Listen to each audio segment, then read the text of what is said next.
सावन मास का 5वां अध्याय इस प्रकार है। शिव जी कहते हैं, चौथे अध्याय में आपने रुद्रावती बत्ती के बारे में अध्ययन किया। अब 5वां अध्याय इस प्रकार है। 5वें अध्याय में भगवान शंकर बोले, हे सनत कुमार, करोड़ पार्थिव लिंग के महात्म तथा पुण्य का वर्णन नहीं किया जा सकता। जब एक लिंग महात्म की कथा से इतना कुछ संभव है, फिर कोटि लिंगों के महात्म को कौन कह सकता है। यदि मनुष्य में करोड़ लिंग निर्माण करने की शक्ति न हो तो इसमें उसे केवल 1000 लिंगों का बनाकर शिव की उपासना करनी चाहिए। उसके बाद हवन करना चाहिए। उसमें समर्थ न हो तो लिंग इस मास में केवल एक लिंग बनाना चाहिए। इस मास में केवल लिंग बनाने पर में बहुत सारे कष्टों का निवारण हो जाता है। कामदेव के शत्रु भगवान शंकर का 16 उपचार से श्रीमद मंत्र ओम नमः शिवाय मंत्र से अर्चन करना चाहिए। गृह यज्ञ करके उद्यापन करना चाहिए। जो इस माह में इस अनमोल व्रत करने वाला तथा विद्या ग्रहण करने वाला होता है, वह चावल आदि सभी प्रकार के धान्यों का अक्षय निधिस्तन हो जाता है। पत्तल पर भोजन करने वाला श्रेष्ठ मनुष्य है। स्वर्ण पात्र में भोजन करने वाला तथा शाक को त्याग करने वाला मनुष्य सावन मास में केवल भूमि पर शयन करने वाला कैलाश में निवास को प्राप्त करता है।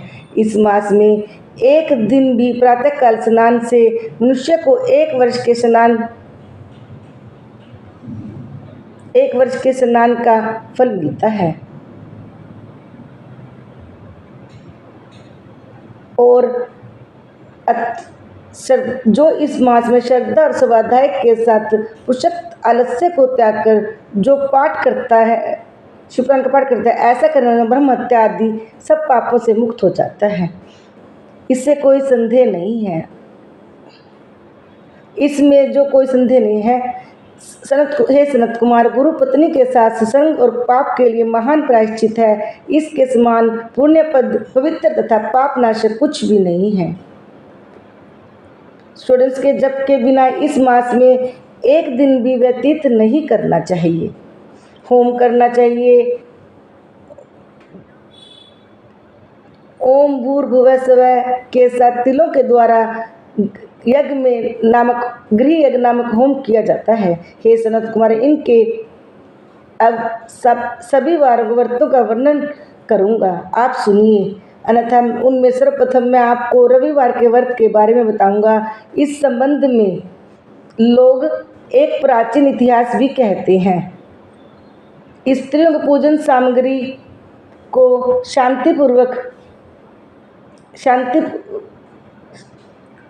दरिद्रावस्था के कारण स्त्रियों को सावन मास में भूमि पर शयन करना चाहिए।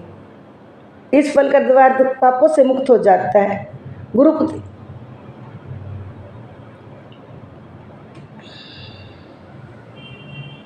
जो मनुष्य इस सावन मास में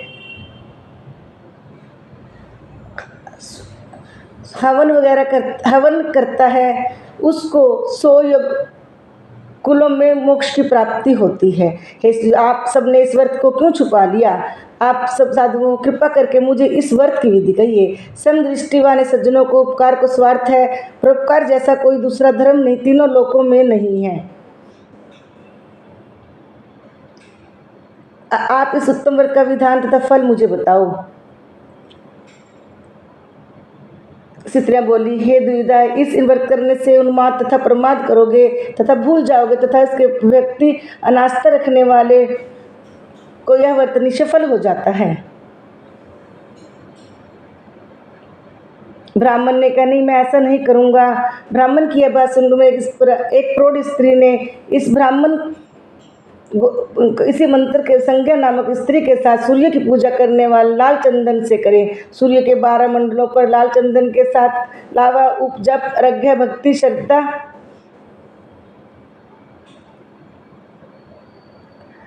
नित्य कर्म से निवृत्त होकर ठंडे जल से स्नान कर धान के पत्ते पर 12 पारधी वाला मंडल बनाए और इस अर्घ में रक्षा अक्षत चप फूल शामिल होने वैद्य के लिए नारिकेल बीज खांड के साथ सूर्य मंत्र का जाप करें। स्तवन और नमस्कार के लिए मंत्रों का प्रयोग मिलाएं। 12 बार दक्षिणा करके 6 सूत को एक जगह एकत्रित कर उस 6 ग्रंथियों से 6 ग्रंथि नहीं 6 तार से सहित गले में बांध ले। सूत्र विद्वान ब्राह्मण को दान कर दें। उस व्रत के विधि को किसी के सामने नहीं रखना चाहिए। हे विप्र, इस विधि को इस व्रत के किए जाने पर धनहीन व्यक्ति धन प्राप्त करता है, पुत्रहीन पुत्र प्राप्त करता है, कोढ़ी कोढ़ से मुक्त हो जाता है, रोगी व्यक्ति रोग से मुक्त हो जाता है। हे विपेंद्र, अधिक कहने से क्या प्रयोजन। साधक जिस अभिष्ट के लिए कामना करता है वह उस व्रत के प्रभाव से उसे मिल जाता है। इस प्रकार 4 रविवारों और कभी कभी 5 रविवार में इस व्रत को करना चाहिए। इसके करने के बाद व्रत की संपूर्णता के लिए उसका उद्यापन करना चाहिए। विपेंद्र, आप भी इस प्रकार करें। इसमें आप कभी भी कामनाओं की सिद्धि आपकी कामनाओं की सभी कामनाओं की सिद्धि हो जाएगी। इसके बाद उन पतिव्रताओं को नमस्कार करके यह ब्राह्मण अपने घर आ गया। उसने जैसा सुना था उस विधि से संपूर्ण व्रत किया। अपनी दोनों पुत्रियों को भी वह विधि सुनाई। इस व्रत के विधि के श्रवण से उन कन्याएं अति रूपवान हो गई। लक्ष्मी देवी भी अब उस ब्राह्मण के गृह में आकर वास करने लगी। इस प्रकार वह दीनहीन ब्राह्मण कुबेर के तुल्य धनवान बन गया। किसी दिन इस नगर के राजाओं ने ब्राह्मण के घर से होकर राजमार्ग से होते समय खिड़की में खड़ी उन दोनों सुंदर कन्याओं को देख लिया और राजा उस पर मंत्रमुग्ध हो गए। वह देखता ही रहा। तीनों लोकों में कमल चंद्रमा आदि भी इन सुंदर वस्तुएं दोनों कन्याएं अपने शरीर के अवयव से त्रिषित कर रही हैं। उन्हें देखकर राजा मोहित हो गए। क्षण भर के लिए खड़े हो गए। ब्राह्मण को शीघ्र ही बुलाकर उन दोनों कन्याओं का विवाह